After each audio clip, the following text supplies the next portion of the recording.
Bonsoir à toutes et à tous. Merci d'être ici pour cette rencontre. Merci également à Soramps d'avoir organisé cette rencontre avec Christophe Galfard. Alors, comment ça va se passer? Je vais rapidement discuter avec vous, présenter un peu qui vous êtes et vos œuvres, vous poser quelques questions et après nous ouvrirons les questions au public. J'espère qu'il y en aura beaucoup, parce qu'avec des œuvres comme ça, il y a pas mal de sujets à discuter. Donc, pour expliquer un peu qui vous êtes un physicien théoricien à la base. Vous êtes aussi écrivain, vous êtes aussi producteur et animateur d'émissions de radio. Et surtout, vous êtes l'une des grandes personnalités de la vulgarisation scientifique en France. Alors, à la base, vous êtes ingénieur, vous êtes diplômé de l'École centrale de Paris, et vous avez poursuivi par un doctorat sur les trous noirs et l'origine de l'univers. Cette thèse de doctorat, vous l'avez effectuée à Cambridge, avec en directeur de recherche Stephen Hawking, je crois, rien que ça. Voilà, tout simplement. Hein. Voilà. Ensuite, vous avez décidé de partir. Ouais.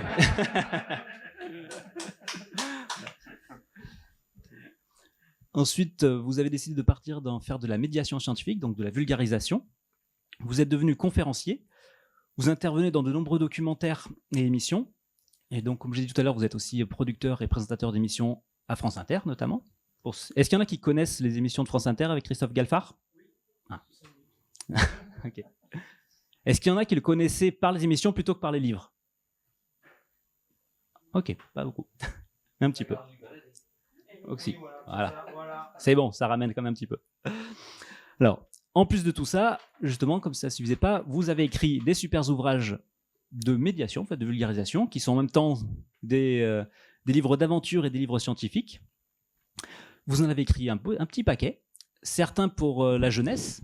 Donc, vous en avez deux ici, les explorateurs de l'univers. Mais plus anciennement, vous en aviez fait un justement avec Stephen Hawking et sa fille Lucy, qui s'appelle Georges, les secrets de l'univers, qui est un roman d'aventure scientifique. Et en solo, vous en avez écrit d'autres. C'est la trilogie Le Prince des nuages, qui sont toujours dans le même thème, des romans d'aventure et de science, donc parfait pour les jeunes. Et dans cette trame, vous avez aussi fait des bouquins pour les adultes. Donc, les plus anciens, il y a E égale MC2, l'équation de tous les possibles. Vous avez aussi fait le magnifique livre qui n'est plus disponible, c'était le Voyage vers l'infini, magnifique livre illustré. Si vous arrivez à le trouver, je vous le recommande. Et les plus connus, sûrement, L'univers à portée de main, qui vous a valu certains prix et beaucoup de renommée, et le tout dernier, qui est ici, La vie à portée de main. Dans ce nouveau livre, donc, qui fait suite à L'univers à portée de main, mais qui peut se lire totalement indépendamment, vous nous invitez à voyager vers l'infiniment petit, cette fois-ci, vers les cellules, vers notre ADN, et vous nous faites voyager directement dans notre propre corps, pour changer un petit peu du cosmos dans votre livre précédent. C'est toujours avec une très grande rigueur scientifique et une certaine narration immersive que nous vous entraînez dans ce voyage. Vous avez le talent de rendre très simple ce qui paraît complexe, ce qui est un talent très rare, et aussi de rendre merveilleux ce qui peut sembler familier.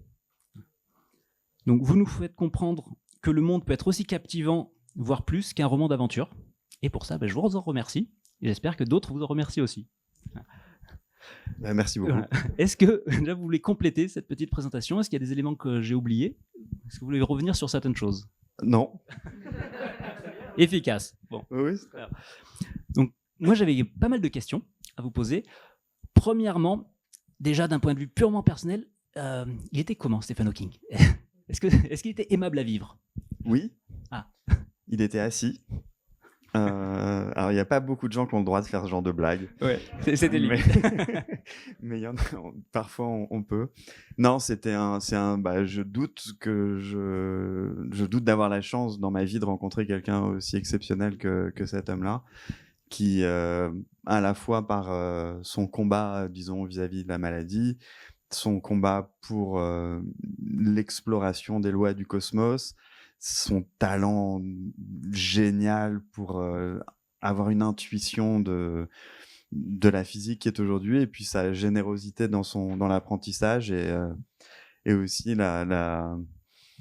l'ardeur avec laquelle il nous faisait travailler, parce qu'on travaillait quand même beaucoup avec lui. Je peux pas trop le remercier pour les vacances qu'on a eues pendant qu'on travaillait avec lui quand on était étudiant, parce qu'on n'avait pas le droit de prendre de vacances du tout. Okay. Quand on parle d'un week-end ce sont des vacances, un week-end, donc on n'avait pas le droit de prendre de week-end non plus, mais d'avoir la chance à cet âge-là, disons en étant junior, plus ou moins débutant, de mettre immédiatement un pied, même les deux pieds dans la cour des grands et d'avoir le droit et même d'être encouragé à avoir des réflexions que normalement on a beaucoup plus tard, c'est quelque chose pour laquelle je lui suis reconnaissant à vie. Pour plein d'autres choses aussi, mais c'était quelqu'un d'extraordinairement exigeant, mais en même temps, fabuleux. Et est-ce que c'est ce qui en partie façonné votre rigueur scientifique, justement? Alors, la rigueur scientifique, elle existe chez tous les scientifiques, que ce soit Stephen Hawking ou qui que ce soit d'autre. Sans cette rigueur-là, c'est impossible de faire de la science. Cela étant, qu'appelle-t-on rigueur? Est-ce que rigueur, ça veut dire suivre les lois préexistantes? On va pas très loin si on fait que ça. Donc, c'est la rigueur dans la volonté de comprendre les choses grâce à une méthode qu'on réapprend en permanence et qui évolue en permanence, qui est une des plus belles disciplines qui ait jamais été inventée par les humains, à mon goût en tout cas. C'est ce qu'on appelle la science. Ouais, je sais pas si vous êtes tous et toutes familiers avec ce qu'est la science, mais c'est magnifique comme discipline. C'est pas uniquement les petites choses qu'on apprend à l'école, ça c'est la base. Mais il y a un monde qui s'ouvre une fois qu'on a ces bases-là, qui est absolument extraordinaire. Et des personnes comme Stephen Hawking et d'autres, hein, évidemment, au fil des siècles, ont posé des jalons qui nous offrent à nous la possibilité d'aller plus loin que tous nos prédécesseurs. Ça, vous savez, la science, pardon, je peux. C'est fait pour. Pour moi, une des choses que la science apporte, contrairement à ce qu'on peut croire, c'est un lien dans nos sociétés. Il n'y a pas énormément de disciplines qui n'existeraient pas si elles n'étaient pas transmises par nos aînés. Si on n'avait pas une transmission de génération en génération du savoir scientifique, en une génération, on retourne au Cro-Magnon, voire avant, et on imaginerait toutes et tous que la Terre est plate. Il faudrait tout recommencer à zéro, en une génération. C'est-à-dire que les choses qu'on sait aujourd'hui, on ne peut pas les découvrir d'un coup. C'est pas possible. Tout ce qu'on sait, c'est parce qu'on l'a hérité. Il y a un héritage de génération en génération que l'école nous transmet, que les scientifiques nous transmettent. Quand je dis scientifique, c'est vraiment tout domaine confondu, hein. Ça peut être la botanique, ça peut être la biologie, ça peut être l'astrophysique, la cosmologie, la physique des particules. Tous ces domaines-là, c'est nécessairement une transmission de génération en génération. Dès l'instant où on met un coup de pied dans l'école, qu'on n'a plus envie, qu'on n'a plus ces choses-là, que cette transmission se casse, il y a quelque chose de terrible qui se passe par rapport à cet héritage commun qu'on a toutes et tous et qui est notre possession en tant qu'humanité. Il n'y a pas de valeur dessus, c'est pas quelque chose qui vaut quelque chose, c'est quelque chose qu'on vous donne, qu'on donne aux générations d'après.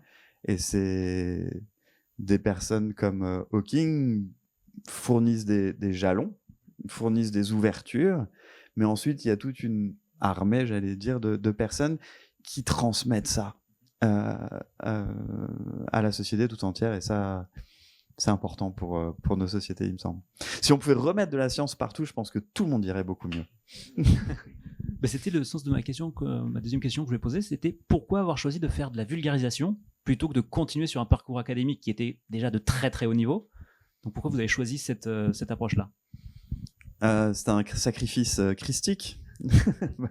Cela dit, je le dis en blaguant à moitié, parce que une fois qu'on est dans la science, une fois qu'on fait de la recherche dans n'importe quel domaine que ce soit à haut niveau, honnêtement, on vit dans un monde parallèle par rapport au reste de la société où c'est l'esprit qui l'emporte et il y a énormément de choses qui se passent, mais c'est vraiment un monde parallèle. Même les rencontres entre scientifiques se font dans un monde parallèle d'université qui a très peu de contact finalement avec le grand public.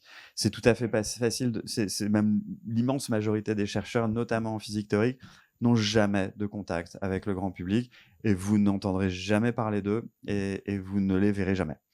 Parce qu'ils sont dans leur monde à eux, dans un monde de conférences, même de bureaux, voilà, ils sont dans un monde parallèle. Mais si personne ne fait un pas de côté pour justement transmettre ça au grand public, pourquoi est-ce qu'on continuerait à payer des impôts et alimenter ce genre de recherche? Il n'y a aucune raison et de manière assez légitime, on peut se poser la question de pourquoi mettre de l'argent là-dedans plutôt qu'ailleurs, quand bien même ce ne serait pas énorme par rapport à d'autres choses. Mais pourquoi? Eh ben, c'est là que l'explication, la narration devient importante.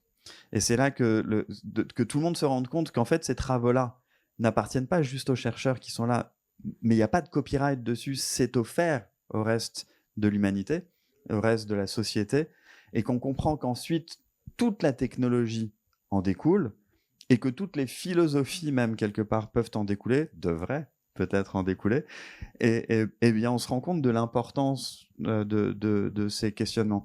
Moi, je trouve ça fabuleux que nos sociétés permettent ce genre de recherche, qu'elles offrent à ces personnes, hommes et femmes, la possibilité de dévouer leur vie à la recherche. Mais de temps en temps, il faut quand même qu'il y en ait quelques-uns qui en sortent pour expliquer ça au monde. Et Hawking a eu cette particularité de faire les deux. Il a ouvert la porte au grand public par la science pop, que ce soit par des émissions de télé, des Big Bang Theory, les Simpsons, son bouquin, Une brève histoire du temps. Il a ouvert ça au monde. Et il n'y en a pas beaucoup parmi ces étudiants qui ont suivi cette voie derrière. En fait, il y en a un. Et il est là. Et qui s'est dit, j'allais essayer de continuer un petit peu dans cette voie-là. Parce qu'en fait, c'est même une question éthique de la recherche. Parce que faire de la recherche, c'est très bien, mais il faut qu'elle soit utile, il faut la diffuser à la société pour qu'elle soit utile. Sinon, est-ce que c'est pas juste du développement personnel? Alors, utile, pas forcément à la société, oui, transmise, mais c'est ça aussi qu'on remarque une fois qu'on commence à la transmettre, c'est que c'est aussi bon, voire meilleur que du développement personnel, dans le sens où on acquiert des connaissances qui sont réelles. Et vous avez tous et toutes remarqué, dans les classes notamment, on a des professeurs qui sont ici, si vous faites cours devant des enfants et qu'un enfant comprend quelque chose, il va sourire tout de suite. On le sent dans son corps, qu'il y a une joie, une jouissance, un quelque chose de positif. Ça fait du bien au corps en entier de comprendre quelque chose. Donc c'est du développement personnel. Ça fait du bien de comprendre les choses, mais réellement, on est fait pour ça. On est fait pour comprendre des choses, on est fait pour découvrir. Enfin, je ne sais pas si on est fait pour ça, mais en tout cas, il y a quelque chose qui résonne lorsqu'on comprend quelque chose. En tout cas, moi, ça me met en joie de comprendre des choses. Ben, on le voit à travers vos œuvres, parce que dans le premier livre de cette série, ça parlait de l'univers, donc sur votre thématique de physicien, théoricien. Là, vous êtes parti sur la vie, quelque chose de complètement différent et techniquement en dehors de votre champ. Qu'est-ce que ça vous a fait de travailler sur une discipline nouvelle pour vous et d'apprendre à nouveau plein de choses? L'origine de... Je ne sais plus si je l'ai dit dans la grande librairie, donc vous m'excuserez pour ceux qui ont regardé et qui s'y a redite, mais au départ, effectivement, le but de la science, c'est de trouver les lois sous-jacentes à la réalité. Et qu'on le veuille ou non, qui qu'on soit, on sait qu'elles existent, ces lois. Alors l'exemple que je donne en général, c'est le suivant. Madame, je vais vous lancer ma bouteille, d'accord? Va-t-il le faire? Va-t-il pas le faire? On sait pas trop. Mais on rigole tous parce qu'on sait que si je le fais, vous allez être trempé. Et pourquoi vous savez que vous allez être trempé? Qu'est-ce qui vous fait dire que vous allez être trempé? Je ne l'ai pas lancé ma bouteille, vous savez que vous allez être trempé. Si vous le savez, c'est parce que vous avez l'intuition qu'il y a une loi qui ne sera pas violée, qui est que vous allez être trempé si je lance ça. Ça, c'est la base de la physique. Et c'est notamment la base de la physique théorique, celle qui va chercher la loi qui est derrière tout ça. Et ça a fonctionné. On a trouvé des lois. On en a trouvé plein. On en a trouvé qui expliquent quasiment tout ce qui est à portée de notre intuition. Ça correspond plus ou moins à ce que Newton a découvert, à peu près, il y a 200 ans, disons. Et ensuite, une fois qu'on a découvert, on a compris les lois qui marchaient autour de nous, on a essayé d'aller au-delà. La physique d'aujourd'hui, la physique théorique d'aujourd'hui, on est au-delà de nos sens. On est au-delà de notre intuition. On est dans le minuscule Vous avez dit tout à l'heure l'infiniment petit pour la vie, c'est pas l'infiniment petit, justement. Quand on va vers l'infiniment petit, on tombe sur des lois qui sont différentes, qui nous ouvrent sur ce qu'on appelle la physique quantique. Dans l'autre sens, pour caricaturer un peu, on ouvre sur d'autres lois qui sont celles de la gravitation d'Einstein. Bon, il y a les deux. Disons l'infiniment grand, la gravitation d'Einstein, que ce soit infini ou non, peu importe. L'infiniment petit, la physique quantique. Et j'ai bossé sur ces deux trucs-là pendant des années, plus d'une dizaine d'années, d'essayer de les réunir, etc. Et puis tout d'un coup, je me suis demandé, mais entre ces deux infinis, il y a quelque chose qui est apparu. Nous, le vivant qu'on trouve sur Terre. Bon, est-ce qu'il existe des lois qui auraient émergé de la réalité, qui ne s'appliquent qu'à notre échelle, qui ne s'appliquent pas dans l'immense, dans le minuscule, mais chez nous, et qui auraient donné naissance au vivant? Est-ce qu'il y en a des lois comme ça? Et c'est en me posant cette question que je me suis dit, je vais écrire un bouquin qui va déterminer cette recherche-là, parce que, comme disait un scientifique américain qui s'appelle Richard Feynman, il n'y a pas meilleur moyen d'apprendre que d'enseigner. Donc, et voulant apprendre tout ça, je me suis dit, je vais écrire un livre qui va expliquer ça aux gens. Je pensais que j'en aurais pour 2 ans, j'en ai eu pour 10 ans. Et ça m'a mis, j'ai mis à peu près 10 ans pour du coup écrire ce livre-là. Et le voyage a été absolument fabuleux. Des découvertes que je n'imaginais même pas, des liens que je n'imaginais pas entre les choses, entre ces petites choses qu'on apprend à l'école. Il y en a plein dans le livre où vous allez vous dire « Ah, mais j'ai vu ça à l'école ». Mais je doute que quiconque dans la salle ait vu le lien avec l'ensemble, avec la grande histoire, si vous voulez. Celle de l'origine des choses, celle de notre existence, celle de qui nous sommes, ce que nous sommes, ce genre de choses, même par rapport aux autres vivants, même par rapport aux vivants qu'on pourrait trouver dans l'espace. Tout ça, c'est lié.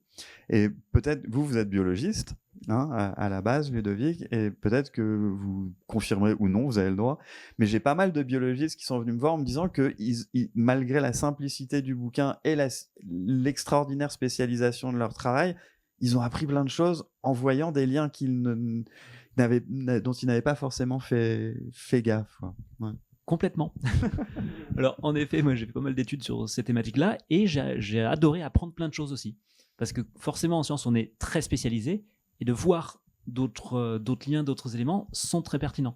Il y a un élément qui m'a particulièrement marqué, c'est dans le chapitre un peu plus ardu sur la biologie cellulaire. Alors oui, je dis une petite parenthèse. Est-ce qu'il y en a parmi vous, levez la main, qui ont lu L'univers à portée de main? Il y en a quelques-uns. Dans l'univers à portée de main, vous avez peut-être réalisé qu'à un moment, quand on rentre dans la physique quantique, c'est chaud. Il y a des moments où on fait « wow, c'est compliqué ». Et d'ailleurs, à ce moment-là, dans le bouquin, j'ai marqué que si vous ne comprenez pas, c'est que vous avez compris. Parce que personne n'y comprend rien. De toute façon, ce n'est pas que vous, personne. Il y a un moment pareil dans ce livre-là où... Alors, pareil, dans l'univers à portée de main, le début, on se laisse porter, c'est une histoire, et puis paf, on se prend un mur quand on arrive sur la physique quantique. Mais je suis sûr que la plupart d'entre vous, vous avez tenu bon et vous êtes allé au-delà. Là, c'est pareil. Le début, il est sympa, il y a plein d'histoires, on voit plein de trucs, il y a même beaucoup de violence, et c'est hollywoodien, un peu le début. Et ensuite, paf, il y a un moment où je vous fais plonger à l'intérieur de vos propres cellules. Je peux vous raconter pourquoi, si vous voulez. Pardon, du coup, j'ai interrompu. Parce que l'idée, c'est de remonter, de trouver notre origine. Il y a plusieurs techniques pour faire ça. On peut creuser dans les sols, ça c'est la première partie du bouquin, et essayer de remonter dans le temps. Ça a une limite. Je ne vais pas vous dire quoi, etc., mais ça a une limite. Pour dépasser cette limite, je vous fais plonger dans votre corps, parce que l'histoire que votre corps contient de nos ancêtres nous permet de remonter plus loin qu'en creusant les sols. Du coup, je vous fais plonger à l'intérieur de votre propre corps.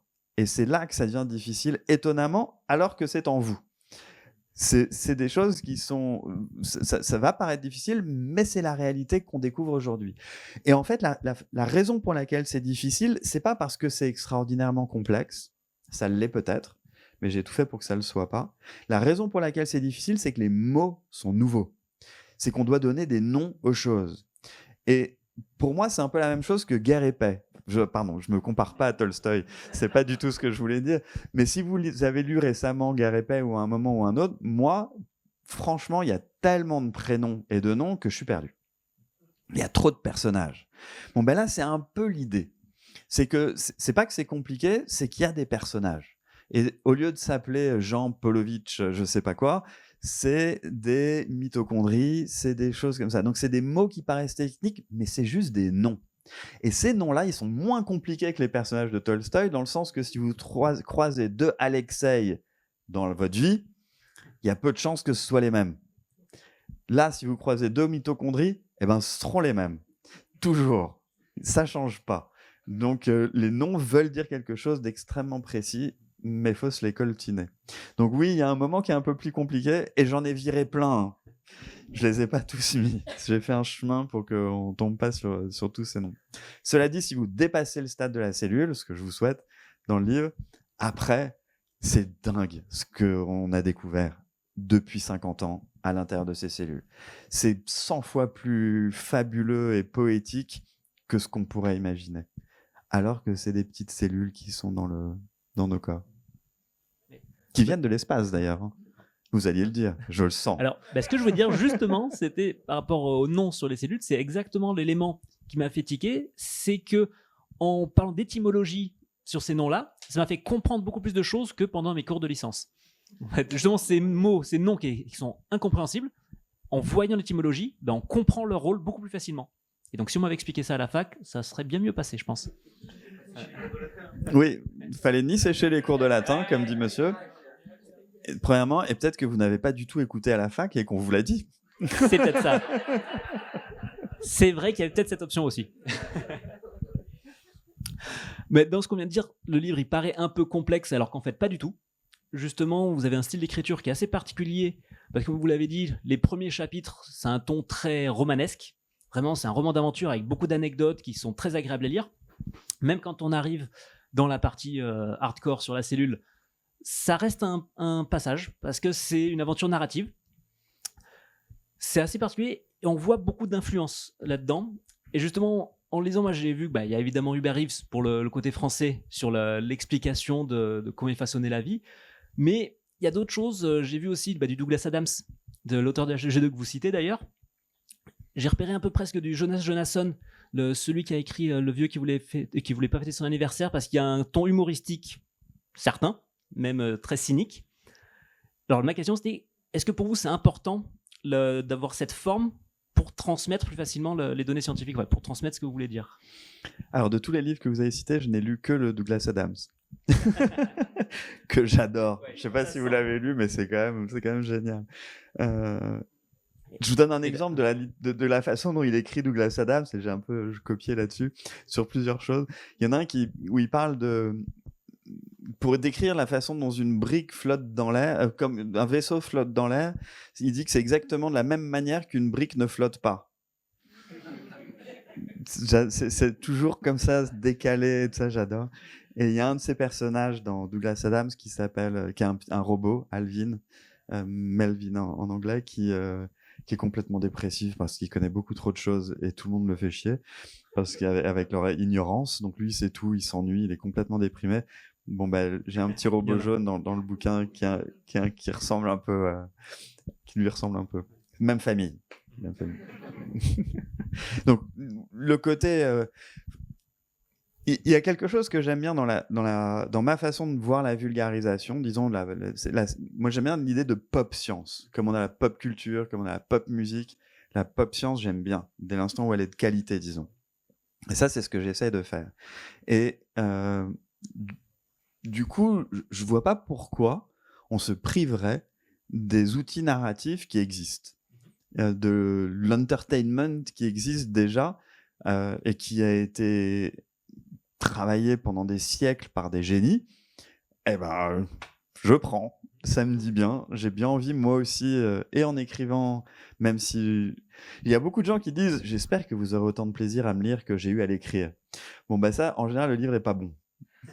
Parce que si on a vraiment eu du plaisir à l'écrire, c'est qu'il n'y a pas eu beaucoup de travail. Moi, j'en ai chié pour écrire ce bouquin. Mais vraiment, ouais, vraiment. Il est long, hein, il fait 500 et quelques pages. J'ai dû en écrire 5000 pour écrire ce bouquin, réécrire, recommencer, m'y reprendre, refaire, faire relire par des scientifiques, voilà, pour au final avoir quelque chose qui est lisible, qui est simple et qui est entertaining. Et sans casser la science, qui est l'honnêteté scientifique, disons. Et ça arrivait à rendre ça épique et quand même scientifique. Et pour revenir là-dessus, il y a quand même de très grands scientifiques aussi qui ont écrit des bouquins de SF, pour dire Asimov et d'autres. Donc on peut lier les deux. C'est pas Anthony. Ah, je dis pas que je suis le seul. Hein. Ah non. J'ai une question aussi par rapport vous avez dit que vous avez mis 10 ans pour écrire. Qu'est-ce qui a été le plus compliqué finalement? La cellule. Ce dont on vient de parler. Ça, okay. Ah bah oui, mais c'est incomparable. De même pour l'autre livre, la partie quantique, pour réussir à le rendre simple, alors que tout le monde trouve ça incompréhensible, oui, je sais plus si je disais ça à quelqu'un tout à l'heure, c'est la même chose que quand, je sais plus qui a dit, je t'écris une longue lettre parce que j'ai pas eu le temps de la faire courte. C'est exactement l'idée. C'est que dès l'instant où on veut simplifier, raccourcir, que le livre fasse pas 2000 pages, faut y aller.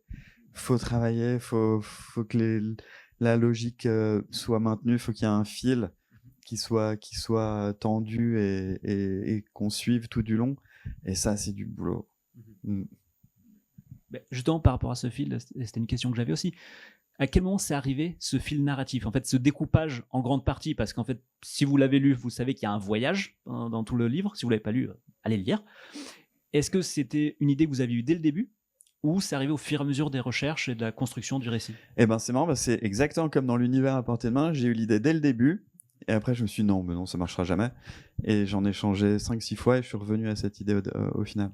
Donc l'intuition était là de ce que je voulais faire, mais pour la traduire en quelque chose de réel, un bouquin, je ne m'étais pas rendu compte du boulot. Il n'y a que moi que ça fait rire. Non, mais, alors, oui, c'est un très gros boulot parce que en lisant d'un point de vue scientifique, on a l'impression que c'est découpé et que c'est bizarre ce découpage-là, parce qu'on passe d'une période à une autre. Mais en fait, d'un point de vue narratif, ça fonctionne très bien. Et c'est là où on voit la plus-value de l'aspect vulgarisation de la médiation, qui fait que ça rend ça compréhensible et agréable même. Bah oui, j'espère que ce sera une expérience quand même agréable à lire. Ouais. Même la partie cellule, ça reste agréable. La plupart du temps. En fait, la partie cellule, d'un point de vue... le contraste, il est là par rapport à ce qu'il y a avant, qui est vraiment une histoire d'aventure, vous allez être dedans. La partie cellule, c'est encore une histoire d'aventure parce que c'est vous que je fais plonger dans la cellule, je vous rapetisse et c'est vous qui y allez. Mais il y a une jouissance intellectuelle en réalité. Et pour l'obtenir, cette jouissance-là, il faut faire un effort. Parce que ça n'existe pas de tout comprendre d'un coup. Ça, c'est une illusion de TikTok, de ce que vous voulez ou que tout le monde peut avoir. Ça n'existe pas. Une certaine concentration est nécessaire pour ingurgiter des choses. Je dis pas qu'en ressentant de ça, vous avez une thèse en biologie, mais vous avez une sorte de sentiment d'avoir vu quelque chose de grand. Et ça veut pas dire que vous connaissez tout, mais ça veut dire que vous avez commencé à toucher du doigt une connaissance qui est celle d'aujourd'hui, qui est celle de maintenant, avec ses interrogations, avec ses mystères, avec ses beautés. Et cette jouissance-là intellectuelle, elle nécessite... J'ai franchement prémâché le truc, hein, je vous garantis. Mais il y a vraiment il faut faire un petit effort, quand même. Qui est facilité par le ton. J'avais une question, justement, pour revenir sur ce que vous disiez tout à l'heure sur l'intérêt de l'histoire des sciences, finalement. Parce qu'il y a un élément qui est très présent dans ce livre, c'est pas que les connaissances actuelles, même s'il y en a beaucoup, mais c'est aussi comment on les a obtenues. Et ce qui est, de mon point de vue de médiateur, presque plus important finalement de comprendre l'histoire des sciences et de comprendre le processus plutôt que la connaissance en elle-même. Est-ce que, je pense que oui, c'est un élément important, mais est-ce que ça a été depuis toujours un élément très fondamental de ramener l'histoire des sciences en plus des connaissances dans vos ouvrages? Alors, c'est marrant parce que d'une certaine manière, vous arrêtez pas à la fin de cette phrase, je vais rajouter un truc derrière. Mais d'une certaine manière, l'histoire des sciences, je m'en fiche un peu. Faut pas s'arrêter à cette phrase. Pardon ? La sérendipité, dit monsieur. certes, mais c'est pas exactement ce que je voulais dire. C'est que en soi, je suis pas certain que pour des enfants, par exemple, ou quelqu'un qui voudrait apprendre des choses, l'histoire globale qui nous a amené quelque part, je sais que c'est pas ce que vous vouliez dire, hein, mais l'histoire globale qui nous a amené à une connaissance soit si intéressante que ça, forcément. Il y en a que ça passionne, l'histoire des sciences, et c'est génial. Il se trouve que c'est passionnant. Mais la raison pour laquelle j'ai fait de l'histoire des sciences là-dedans, c'est que il y a tellement d'humains, de choses humaines, je voulais dire, dans cette histoire-là, que ça décloisonne le côté abstrait. Le côté abstrait d'une recherche scientifique, il existe, certes, mais ce sont des vraies vies, en particulier dans ce domaine-là, d'aventure. C'est des vrais aventuriers, des aventurières qui ont fait ça. Il y a notamment énormément de femmes dont je parle dans ce bouquin, dont le travail a été complètement invisibilisé. Mais c'est pas la raison pour laquelle je le raconte. La raison pour laquelle je le raconte, c'est qu'elles ont eu des vies de génie. C'était des génies. Des génies dans l'humanité, il y en a. Et il y a plein de femmes dont on parle pas suffisamment, voire pas.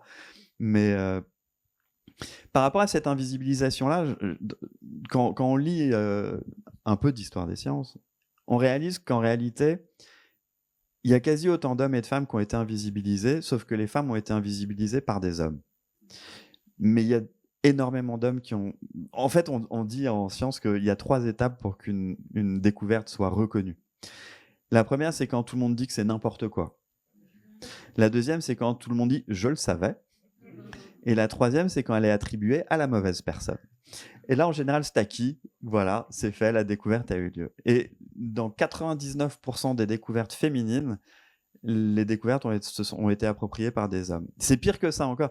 J'ai halluciné hein, quand j'ai un peu creusé là-dedans. Le nombre de femmes dont les scientifiques référents, disons, qui étaient des hommes, qui ont apporté des pierres sans lesquelles on n'aurait absolument aucune des connaissances qu'on a aujourd'hui, on leur a rétorqué que c'était en gros du bavardage de gonzesses. C'est littéral, hein, c'est vraiment ce qui leur a été dit. Alors que voilà, après les papiers sont parus sans leur nom et c'est d'autres qui ont eu le prix Nobel, ce qui veut dire que la théorie est bonne. Elle a été faite, les 3 étapes ont été validées. Mais là, c'est pas uniquement de leur rendre hommage. En réalité, c'est de rendre hommage à l'ensemble des personnes qui ont fait des choses extraordinaires, y compris les femmes. Voilà. Ok. Je sais plus du tout ce dont on parlait. Super intéressant parce que moi j'adore l'histoire des sciences. Ma question c'est aussi surtout pour la je vais essayer de m'expliquer plus clairement sur comment on le sait. Je trouve que c'est extrêmement important d'expliquer aux gens comment on a cette information plus que l'information en elle-même finalement. Oui et non. En l'occurrence là, notamment pour les femmes pour le coup, je trouve ça super important pour les petites filles d'aujourd'hui de voir qu'il y a plein de femmes qui ont fait des trucs de dingue. Et qu'elles sachent ça peut les mettre en confiance et que il y ait une égalité qui s'installe petit à petit. Soit dit en passant, dans l'émission de radio que j'ai le samedi, que personne n'a écouté apparemment dans la salle, il y a 2 invités scientifiques et un invité non scientifique dans chaque émission. Et elle a commencé en septembre, l'émission. Et parmi les scientifiques, j'ai eu 28 invités hommes et 30 invités femmes. Donc, on est non seulement un petit peu au-dessus. L'an prochain, j'inviterai que des hommes, du coup. Pour équilibrer, oui. Non, c'est hyper important dans ce sens-là de rendre à César avec un E ce qui appartient à César E. Et à César sans E aussi ce qui est à César sans E. Mais surtout de voir que les découvertes ont été systématiquement faites par passion face à des obstacles qui pouvaient être des montagnes. Et ces obstacles, ils pouvaient être à la fois technologiques, c'est-à-dire découvrir des choses avant qu'on ait la capacité de les atteindre, ou sociétales, culturelles.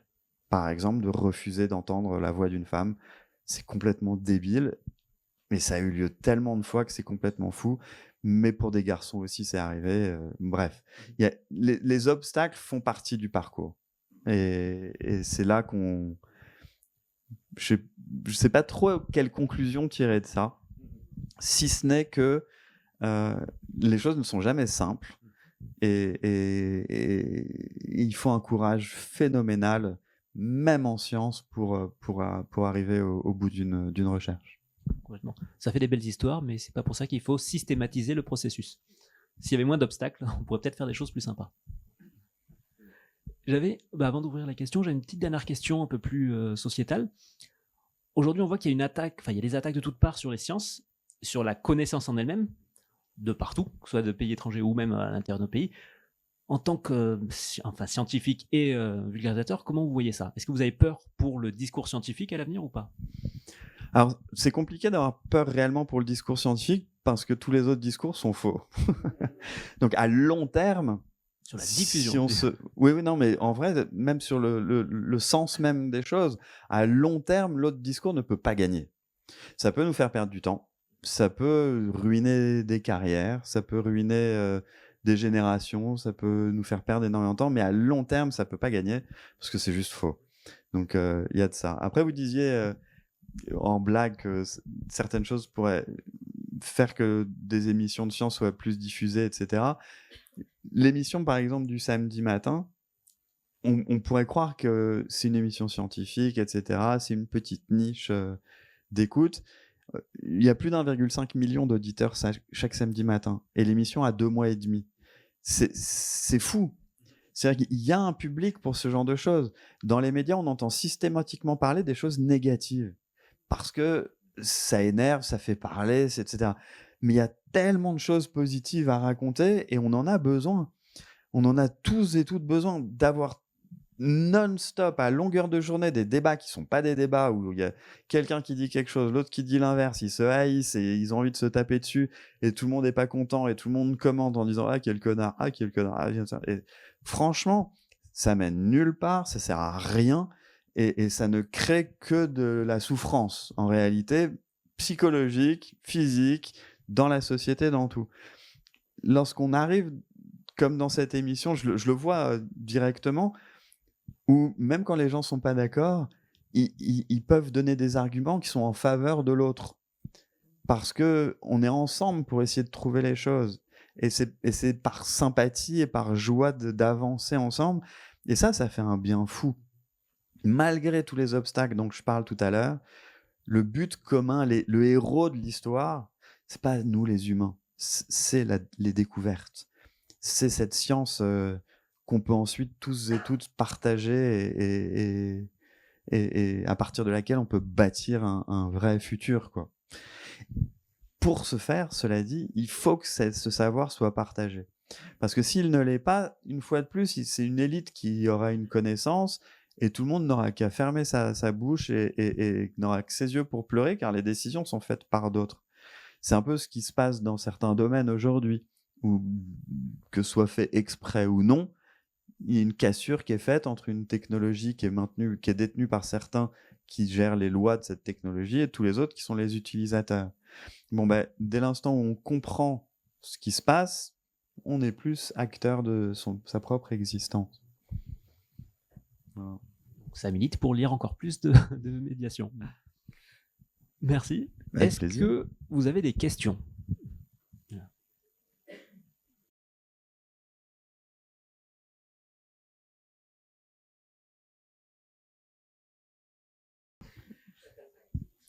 Alors, il se trouve déjà que tous les Vikings qui ont trouvé l'Amérique s'appelaient Christophus Colomberg. Du coup, ça marche quand même.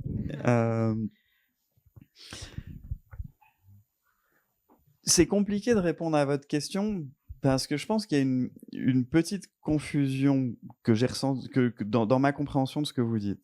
La confusion, elle est la suivante. Que la culture populaire se soit emparée de cette idée que Christophe Colomb, en tout cas la culture du moins européenne, se soit emparée de l'idée que Christophe Colomb ait découvert l'Amérique, disons que c'est une erreur, disons que c'est quelque chose qui soit là. Pour l'existence de l'Amérique, ça change rien. L'Amérique est quand même là. Qui l'a découvert en premier? Là, c'est, disons, notre affaire d'humain. D'attribuer ça à la bonne ou mauvaise personne, c'est un peu ce que je disais tout à l'heure. Dès que c'est attribué à la mauvaise personne, c'est que c'est bon, ça existe. Il y a un peu de ça. Ensuite, il y a une sorte de vérité historique qui existe, certes, et il y a une vérité scientifique aussi qui existe, certes.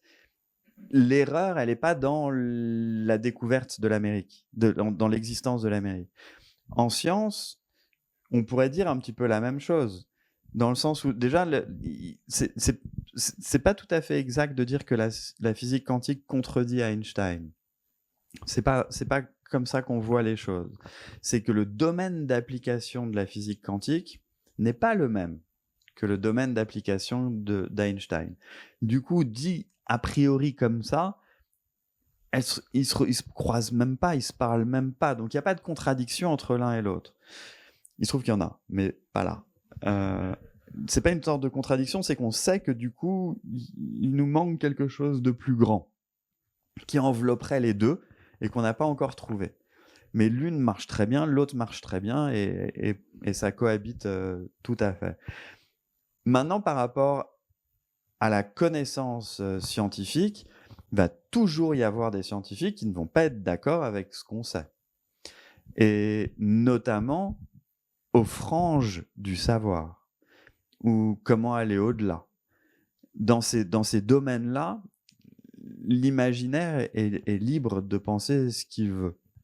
Lorsqu'on arrive aux limites du savoir et qu'il faut trouver ce qu'il y a derrière, là, vous êtes seul face au monde. Vous êtes tout nu. Il n'y a aucun...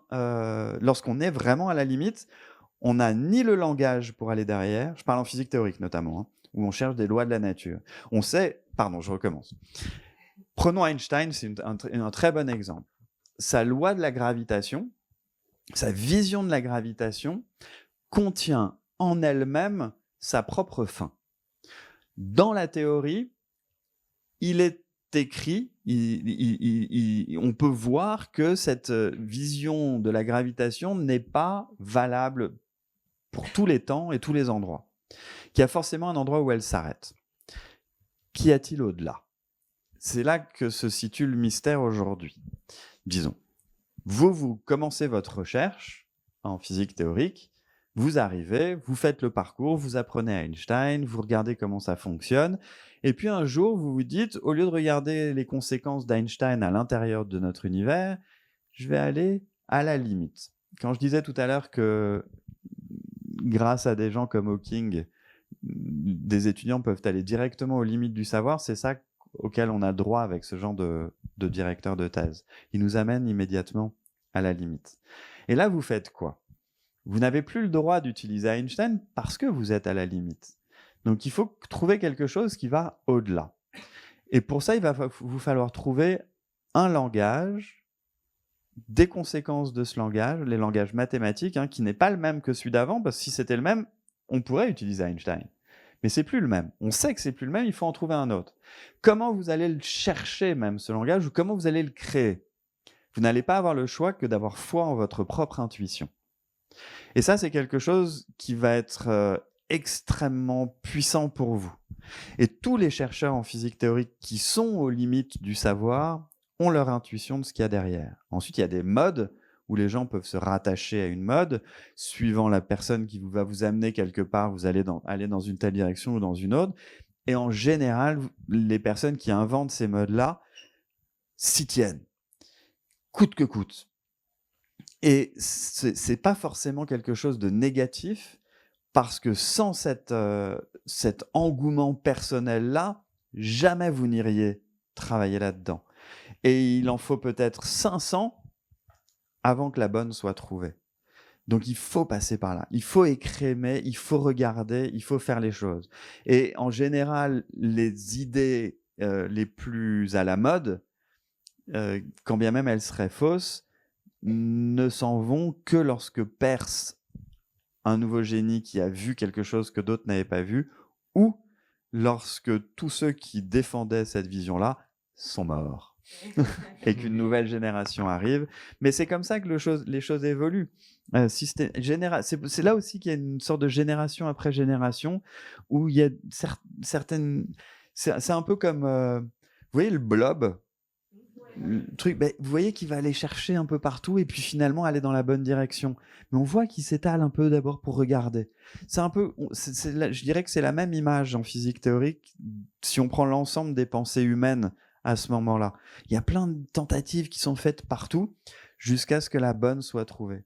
Si on se regarde, nous, humanité en tant qu'ensemble, c'est plus du tout la même chose que si vous regardez juste un individu.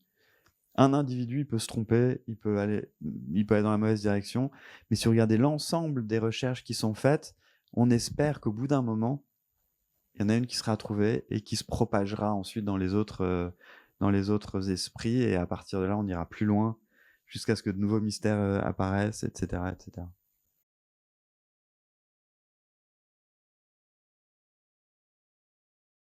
Alors, sans rentrer dans des détails, mais l'exemple que vous avez donné à l'instant est de savoir si la matière se crée continuellement ou non dans notre univers. Si notre univers est en expansion, est-ce qu'il y a des poches de matière qui se créent? L'astrophysicien que vous mentionnez à l'instant s'appelle Fred Hoyle, qui lui était à Cambridge, absolument, et qui était à Cambridge et qui était le directeur du département. Enfin, c'était un des grands scientifiques de l'époque, qui a fait des découvertes extraordinaires sur la naissance des étoiles et compagnie. C'était vraiment un génie. Et lui, il était absolument persuadé que de la matière naissait continuellement dans notre univers.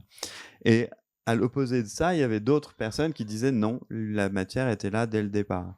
Bon, il a passé sa vie à essayer de prouver que la matière existe. Le Big Bang, c'était des foutaises, etc.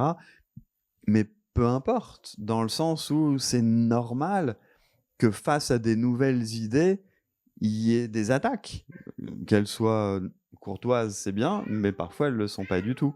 Et l'idée, c'est de vérifier que les nouvelles théories sont suffisamment solides contre ces attaques-là et suffisamment puissantes pour permettre des découvertes qui n'avaient pas été faites jusqu'à présent. Donc ça fait partie de la recherche scientifique que d'être persuadé d'avoir raison alors qu'on a tort. Oui, mais il faut des preuves aussi. Ça, c'est un autre élément. Absolument. Il se trouve qu'au final, il y a un juge ultime qui est l'expérience, la réalité. Mais, par exemple, si on parle de cet au-delà d'Einstein, il y a certains cas où on n'a pas encore la technologie pour aller vérifier ce qu'on pense qu'il y a derrière. Et du coup, ça crée des périodes de temps qui sont assez longues parfois, où on n'a pas la technologie pour y aller. Du coup, il y a plein d'idées foisonnantes. Moi, c'est les périodes que je préfère, parce que les gens ont le droit d'imaginer ce qu'ils veulent, et il y a des trucs complètement dingues qui apparaissent dans ces cerveaux malades de scientifiques. Ouais.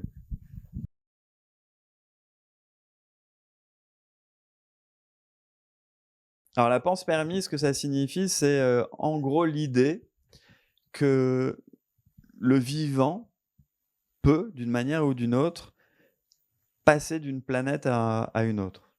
Par exemple, imaginez un énorme météorite qui vient s'écrabouiller à la surface de la Terre, qu'on arrache un petit bout, qui va dans l'espace, qui tourne, et puis qui va s'écraser sur une autre planète, peut-être des millions d'années plus tard, hein, je dis pas, ou des dizaines de milliers d'années plus tard, et qui aurait embarqué du vivant qui se serait ensuite développé ailleurs.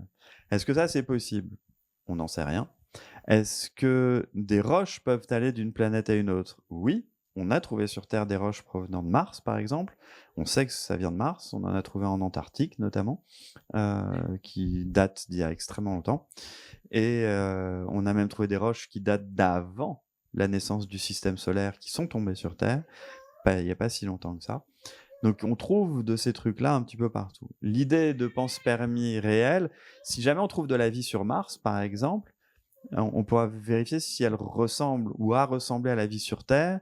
Si oui, on peut se dire que potentiellement il y a eu un passage. Si non, ce serait une apparition différente.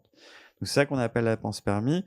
C'est le genre de choses que je raconte à un certain endroit dans le livre. Il y a un point d'interrogation là-dessus, mais la recherche est en cours par rapport à ça. La matière noire maintenant. J'adore parce que vous me lâchez des mots comme ça. Vous auriez dû dire trou noir, Big Bang, matière noire, antimatière, et puis je parle pendant 8 heures. C'est pour piocher des chapitres. Oui, c'est ça. En science, en gros, c'est quoi un mystère? Un mystère, c'est lorsque, même dans la vie en général, un mystère, c'est quoi? C'est quelque chose qui va nous intriguer en comparaison de quelque chose. Si on s'attend à rien, il n'y a pas de mystère. Le mystère ne vient que parce qu'on a une structure dans la tête, une vision dans la tête, et qu'il y a quelque chose face à nous qui ne correspond pas à cette vision-là. C'est ça un mystère. Donc, en science, il y a 2 types de mystères. Ceux qui nous ouvrent sur des objets qui sont là, qu'on n'avait pas vus, et qui permettent de résoudre le mystère. Et il y a ceux qui nous ouvrent sur le fait que notre structure de compréhension doit être modifiée. Ces 2 trucs-là sont difficiles à accepter dans les 2 cas. C'est typiquement dans ces 2 cas-là que tout le monde dit non, c'est n'importe quoi. Je vais vous donner un exemple. Et je ferai juste un rapport rapide avec la matière noire, mais je ne rentrerai pas là-dedans trop longtemps. Prenez le système solaire, c'est-à-dire le Soleil et les planètes qui tournent autour. Newton nous a donné une formule qui nous permet de voir comment les planètes tournent autour du Soleil. Bon, à l'époque de Newton, ou dans les années qui ont suivi l'époque de Newton, on connaissait 7 planètes autour du Soleil. Il y avait en gros Mercure, Vénus, la Terre, Mars, Jupiter, Saturne et Uranus. Uranus, c'était la dernière à avoir été trouvée. Et il se trouve que la façon dont Uranus tournait autour du Soleil ne correspondait pas avec aux équations de Newton. Ça ne marchait pas. Il y avait un truc Uranus ne tournait pas comme Newton l'avait prédit. Donc les gens se sont dit quoi? Ils se sont dit, Newton a l'air de marcher tellement bien qu'il doit manquer quelque chose. Il y a 2 scientifiques, un anglais et un français, qui se sont dit, il doit manquer une planète. Le français, il s'appelle Le Verrier, Urbain Le Verrier. Et il a fait des calculs, sans rien regarder, juste des calculs, en se disant que si jamais je rajoute une planète, elle pourrait influer sur Uranus de telle sorte qu'on aurait la bonne trajectoire. Et il s'est dit, je suis sûr que c'est bon. Du coup, il a demandé à des collègues de regarder dans le ciel à telle heure, à tel endroit, de voir s'ils ne voyaient pas une nouvelle planète. Et tout le monde a dit non, je regarderai pas parce que c'est ridicule ton truc, nouvelle planète, ça arrive. Il a fini par appeler un pote à lui qui était à l'observatoire de Berlin, qui dit allez, ok, je vais regarder. Et c'est comme ça qu'a été trouvé Neptune. Il a regardé, il a vu Neptune, là où Le Verrier, plus ou moins, avait prédit qu'elle serait. Donc ça, c'est un exemple où, grâce à la structure de pensée, c'est-à-dire la vision de Newton, il y avait un problème qui était le mouvement d'Uranus. Notez que sans Newton, il n'y a pas de problème avec Uranus. Elle tourne autour du Soleil. Point. On ne va pas se dire elle tourne pas tout à fait comme j'aurais aimé. Hein, non, ça n'arrive que parce qu'on a Newton qui nous a dit qu'elle devrait tourner de telle manière. Sinon, il n'y a pas de problème. Donc là, il y en avait un. Et ce problème, miraculeusement, on pourrait dire, nous a fait découvrir Neptune. L'idée est folle quand on y pense. C'est juste nous qui essayons de projeter quelque chose sur l'univers en se disant non, on a raison. C'est la structure que j'ai en tête qui est la bonne. Et si elle est bonne, on devrait trouver ça. Et paf, on le trouve. Ça, c'est l'extase pour un scientifique quand ça arrive. Aujourd'hui, c'est comme ça qu'ont lieu les prix Nobel. Quasi tous. L'autre possibilité arrive avec Mercure. Parce qu'il se trouve que Mercure, elle aussi, ne tourne pas autour du Soleil comme Newton l'avait prédit. Du coup, vu le succès de Le Verrier avec Neptune, tout le monde s'est dit « Ah, il y a une autre planète cachée autour de Mercure ». Et les gens l'ont cherché pendant plus de 100 ans, à faire des calculs de plus en plus compliqués. Cette planète-là, elle n'existe pas. Et là, on est dans l'autre catégorie de mystère.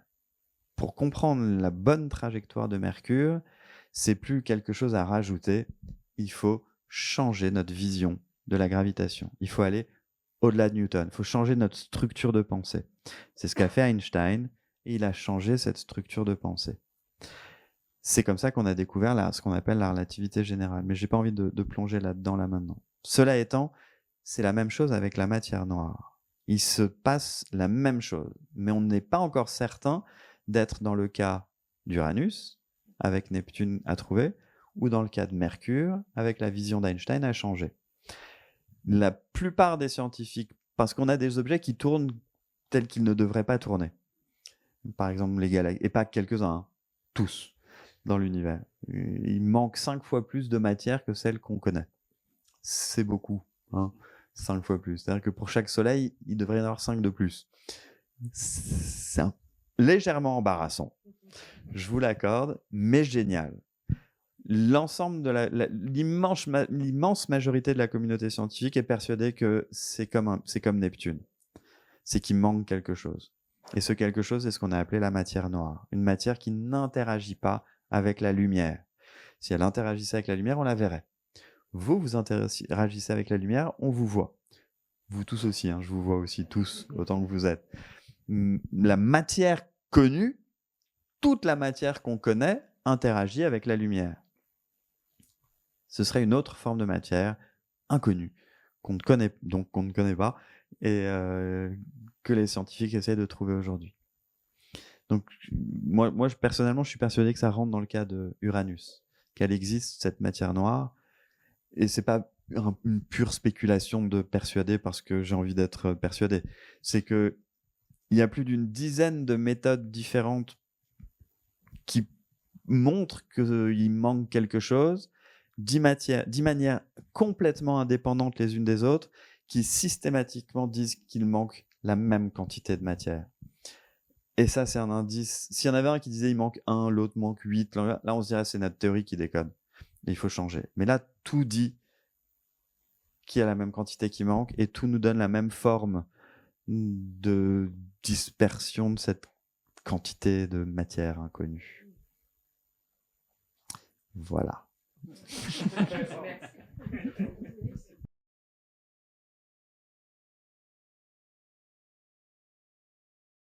Alors, je vais vous décevoir peut-être, mais est-ce que vous êtes prêts à un twist?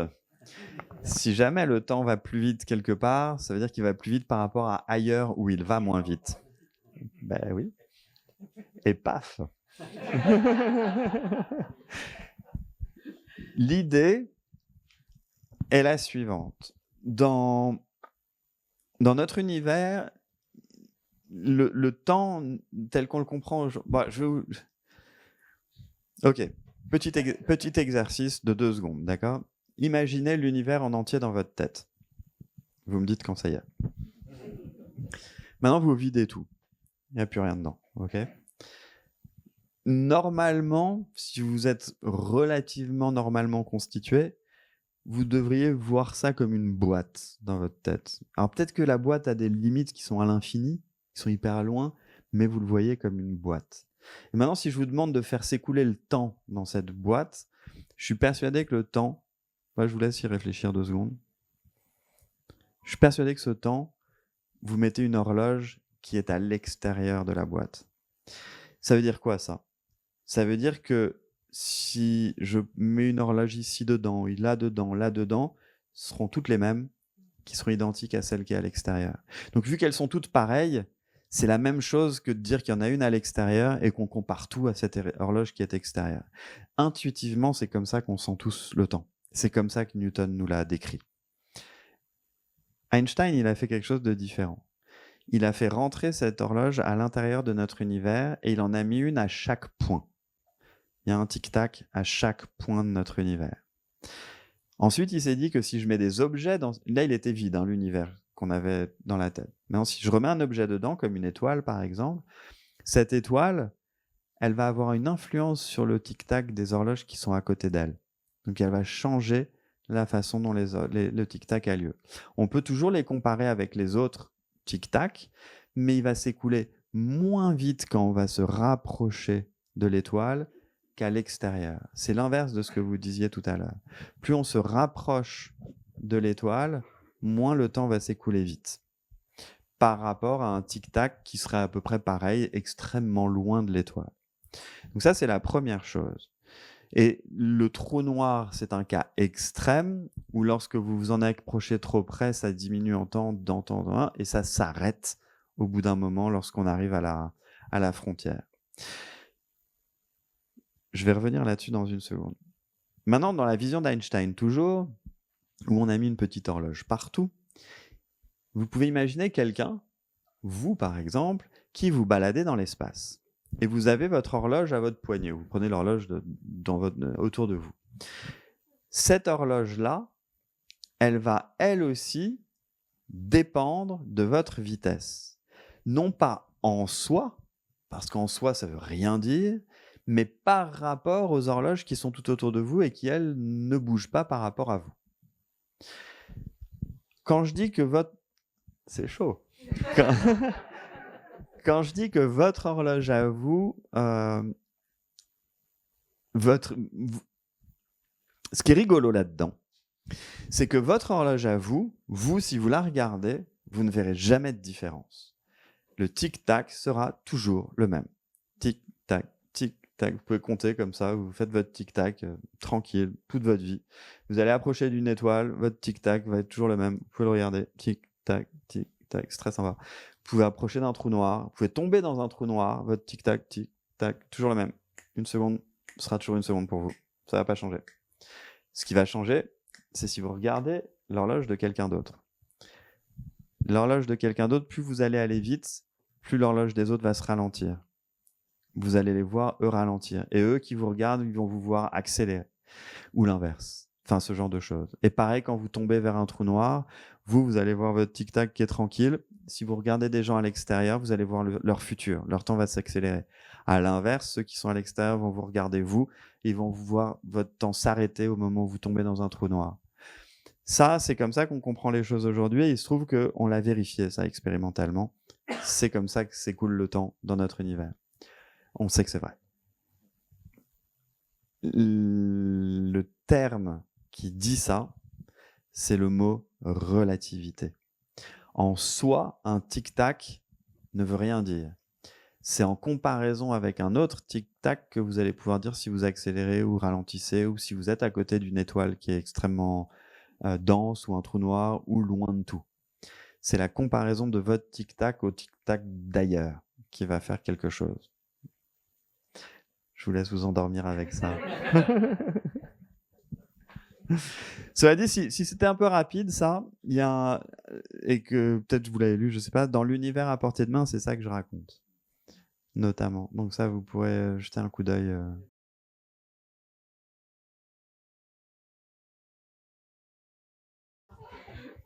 Bon, Tenet, je le trouve pas génial, pour le coup. Par rapport à tous ces films, je trouve que c'est celui qui est le moins bon. Dans le sens où... En fait... Alors, par exemple, Interstellar. Pour vous donner une idée, c'est moi qui suis à l'origine d'Interstellar en film. C'est moi qui ai écrit l'histoire de base au départ. Mais c'était pas Nolan qui devait le faire au début, c'était Spielberg.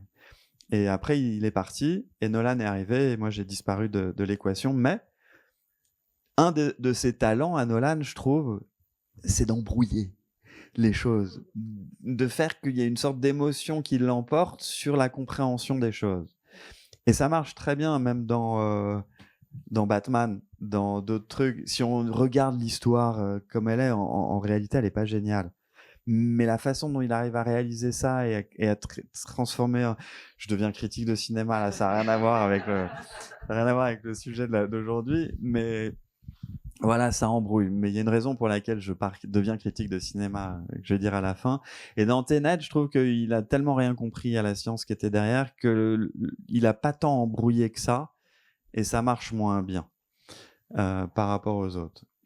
Mais j'en viens à dire la chose suivante. Le but, sur ce que je disais là en critique de ciné pourri, c'est que on s'attend pas à ce qu'il y ait de la réalité dans ces films-là. C'est de la SF, de films hollywoodiens qu'il faut prendre comme tel.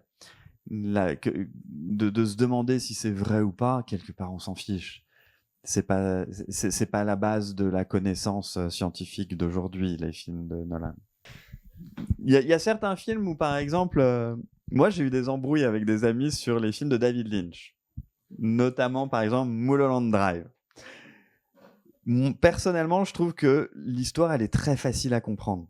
En réalité, regardez-le peut-être à nouveau, j'en sais rien, mais elle est très facile à comprendre. Il y en a plein qui disent non, il voulait rien dire. Mais en fait, si, Mulholland Drive, elle est simple. Tenet, c'est pas dans ce cas-là. Elle est en réalité assez simple. L'aspect scientifique de Tenet, il est pas très compliqué. Et j'aime bien Nolan. Hein, j'ai rien contre lui, mais je trouve que Tenet, c'est pas son meilleur. Merci. On a fait l'horizon de... Ouais, il y a beaucoup de thématiques. Ça donne envie de voir des films ce soir. On va clôturer la séance de discussion maintenant. déjà, merci Christophe.